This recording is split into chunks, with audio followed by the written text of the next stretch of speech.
Hello, hello les amis, bienvenue, notre leçon de lundi commence. Nous sommes dans le dragon et l'Apocalypse, 3 mars. Nous avons maintenant ce conflit qui va sur le livre de l'Apocalypse, qui nous révèle des choses intéressantes concernant le thème de cette semaine, dans l'idée de l'auteur de pouvoir nous faire comprendre les limites de ce conflit. Donc il y a deux éléments très intéressants dans la leçon d'aujourd'hui.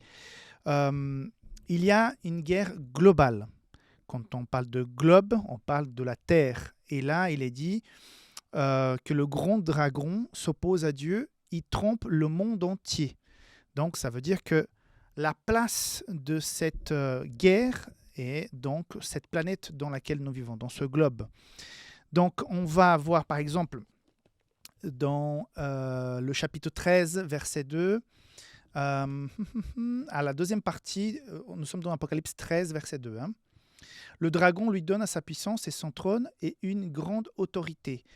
Ça veut dire que ce dragon, qui est Satan, va donner une puissance terrestre, on connaît bien la prophétie, la plupart, va donner une puissance à des personnes terrestres qui vont exercer donc le plan du dragon vis-à-vis des hommes. Donc on est dans une transmission de pouvoir à des gens qui sont manipulés, qui sont conquis par l'ennemi, dans un endroit précis. Pour nous, ça peut paraître grand, mais c'est un tout petit espace, c'est le planète Terre. Donc, la planète Terre, donc c'est délimité. Par contre, il y a une autre limite qui est annoncée dans la leçon d'aujourd'hui, qui est dans le chapitre 12, verset 12. Il est dit ceci.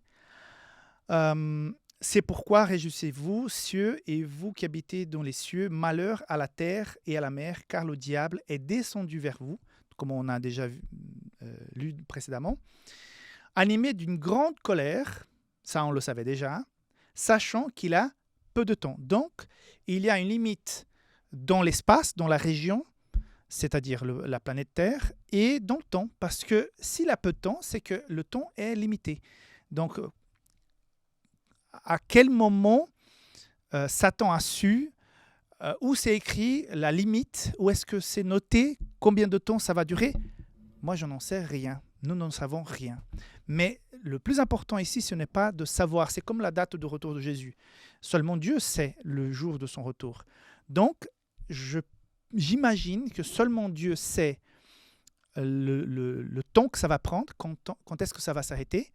Satan lui-même, il sait qu'il reste peu de temps, mais peut-être pas combien, parce que tout ça, c'est dirigé par Dieu.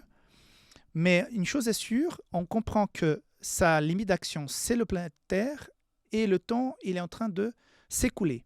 Donc, ce cadre, dans cet échantillon que j'ai mentionné hier, se referme. Et c'est pour ça que plus on s'approche de la fin des temps, plus cette guerre spirituelle sera intense. Et la façon comme Satan va essayer de traquer, d'attaquer, de manipuler, de mentir, sera intense. D'ailleurs, la Bible même le dit qu'à la fin, il y aura des faux Christ, de faux prophètes. Donc imagine-toi des gens qui vont se manifester, ou peut-être un être qui va venir depuis le ciel. Il y a des choses terribles qui sont devant nous, qui vont se manifester pour pouvoir amener le plus grand nombre dans cette supercherie, parce que Satan voit que le temps est court. Un autre point intéressant, en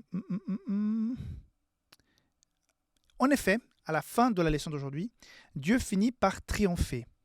Il va essuyer toute larme de leurs yeux. La mort ne sera plus.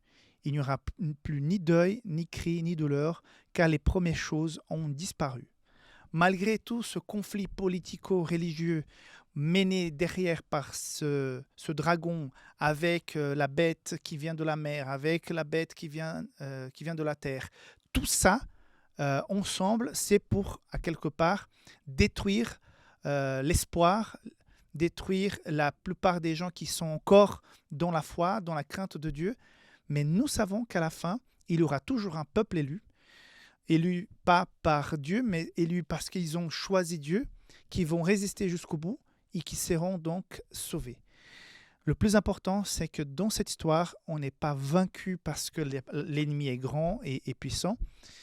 On est vainqueur parce que nous croyons en Jésus-Christ. Il faut pas, parfois, on se focalise trop sur le drame qui sera ce conflit, dont les choses qui vont se passer, mais il faut se focaliser davantage, d'abord, sur la puissance et sur la victoire qui est assurée à ceux qui restent fidèles au Seigneur, malgré le fait que nous soyons donc dans ce cadre, dans cet échantillon de conflit.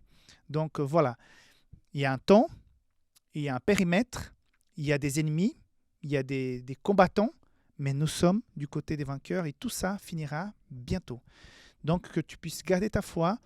Jésus revient bientôt pour finir avec ce conflit dans lequel nous sommes actuellement. C'est ça le plus important. On se voit demain pour la suite. Bye bye.